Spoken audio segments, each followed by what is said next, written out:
Good day, boxing fans. It's a busy weekend of boxing ahead. We've got a big all-UK featherweight showdown. We've got the return of Zurdo Ramirez. But Saturday at the Ota City General Gymnasium in Tokyo, Japan, a fight happens that's of interest to us as South Africans, and that's our featherweight hope, Lerato Lights Out Dlamini, who will be taking on the former world champion from Japan, Tomoki Kameda. Let's break down the fight. Stick around.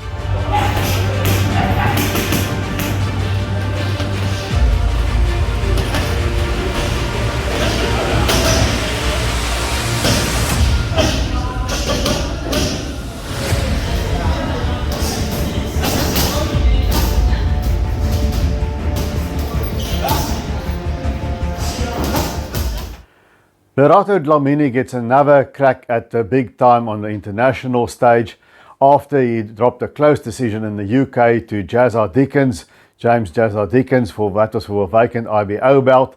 He lost a close decision after a very quick turnaround time. He was in the ring 2 weeks before. Wasn't a tough fight, but maybe that was a little quick. But he lost that decision to Jazza Dickens, and now on Saturday in Japan, he's taking on Tomoki Kameda, one of 3 Kameda brothers who at one stage were all world champions together. Now Kameda is a seasoned veteran.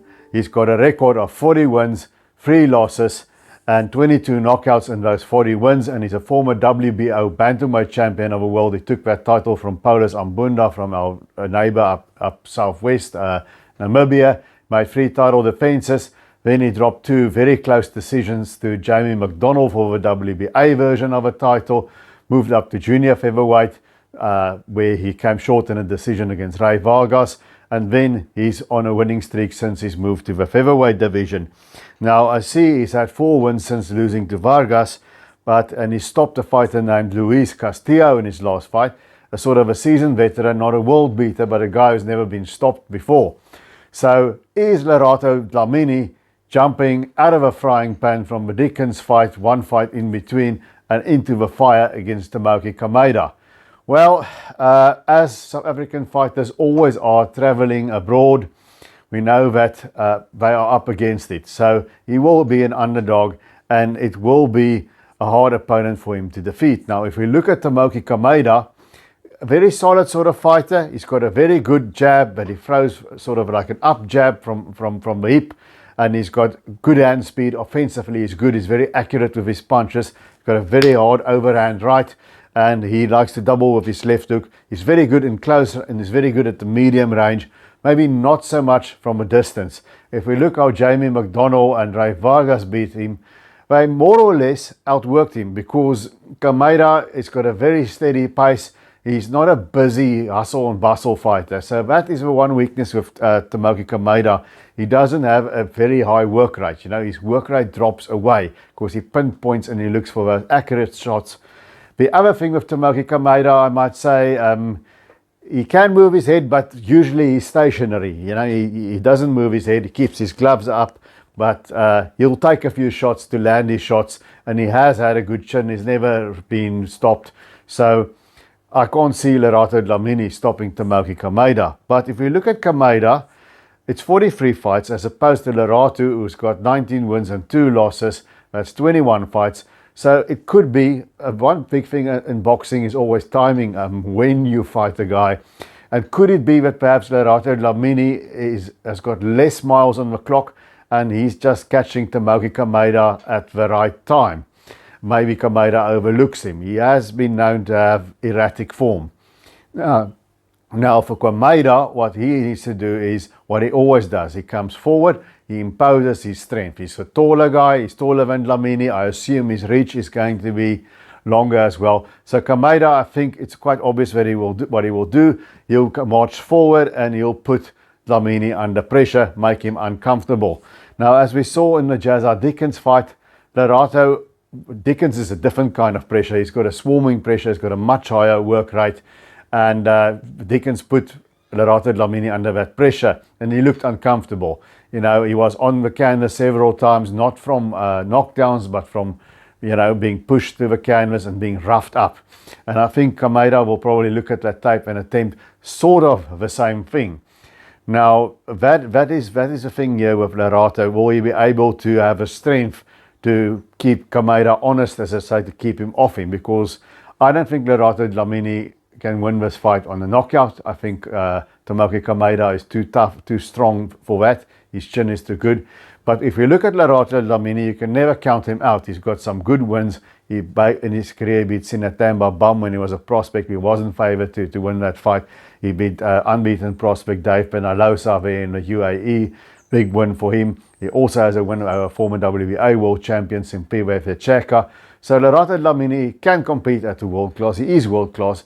Does he have that bit extra to get him over the hump and into the sort of, I call the legitimate top 10, the non-sanctioning body top 10, like Ring or Transnational Boxing Rankings Board? Has he got the makings for that? Because this is an IBF eliminator. I'm not sure if it's for the number 2 spot or whether the winner will get a world title shot against the guys who are contesting the IBF title this weekend, Warrington and Wood. But it's a serious fight for him. Colin Nathan, his manager, is a serious guy, and he knows when to fight people. Sometimes he's right, sometimes he's not. It didn't work out for Eki Butler in Japan quite recently against Ken Shiro, the amazing boy. Can it work out for Lerato Dlamini? Now, I think if we look at Tomoki Kameda, right, he's been beaten by Jamie McDonnell, he's been beaten by Ray Vargas. They're good world-class fighters, but they're not absolutely elite pound-for-pound fighters. They're not that, but they are very good fighters. So he is beatable. It's not like Lerato is fighting Naoya Inoue. So Kameda is beatable, and the way to beat him is to box him and to use the distance to move, to keep him turning, and just maintain a constant work rate. A good jab will stop his forward march. That's what worked for Jamie McDonnell, and I think that's what Lerato Dlamini's got to do. He's going to have to box the way he boxed against Dave Penalosa, although Tomoki Kameda, I think, is a lot physically stronger than Dave Penalosa. So for Dlamini, he's going to have to box and move, box on the fly, be very busy with his jab, keep Kameda from setting himself up for his accurate shots. He's going to have to watch for overhand right. That, I think, is Tomoki Kameda's money punch, and he's going to have to fight for points. And I think Kameda is going to have to make the fight rough. He's going to have to put Lerato under pressure. He's going to have to march forward. Who do I think will win? You know, Lerato Dlamini, when he fights here in South Africa, I've been there for a handful of his fights. You know, it's local opponents, it's continental opponents from Tanzania, like his last fight against Hamidu Kwatu. He stops those kind of guys. He's too good for them.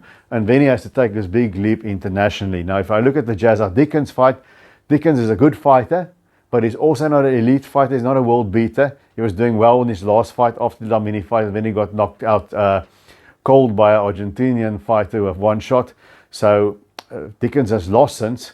So it could have been the quick turnaround fight between fights. It could have been a mental thing, but Lerato looked uncomfortable under the Dickens pressure there. And he's going to have a different kind of pressure to deal with Tomoki Kameda. So Lerato is going to have, if he has the same form that he had against Jazza Dickens, he's going to get outpointed or maybe even stopped late.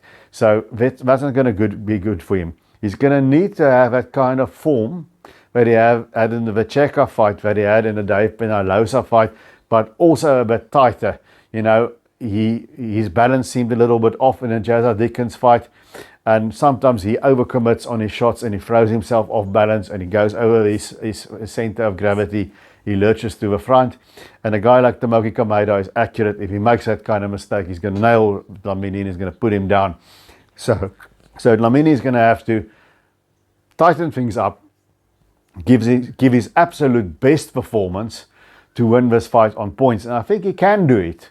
I think if he stays out of trouble, if he stays busy, and if he applies the right game plan, which I'm sure he will have, if he's able to apply it and withstand the pressure of Tomoki Kameda, he can win this thing on points. I think it was a winnable fight, but it's a very hard winnable fight. It's going to depend a little bit on Tomoki Kameda as well, because the Kameda brothers, I gather, are sort of bad boys of Japanese boxing, are sort of like the Johnny Deploys of Japanese boxing, if there can be such a thing. These guys sometimes have lapses in concentration, And I think that might be the case of Tomoki Kameda. If he has that, Lerato, his chances get better and better. Is Dlamini going to win? I hope I'm wrong once again.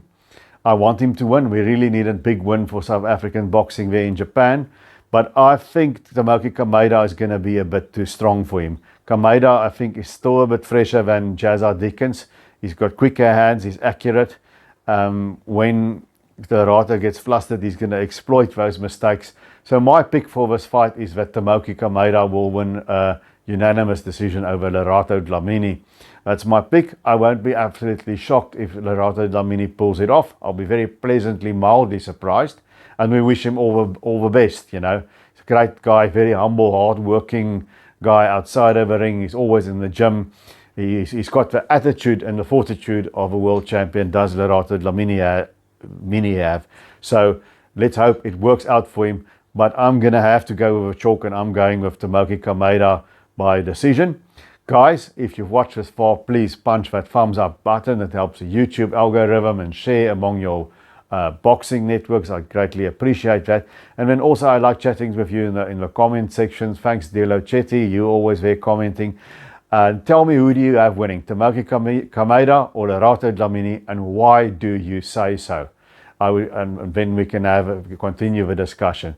So guys, also please remember to subscribe, and until I see you again, remember to keep those hands up.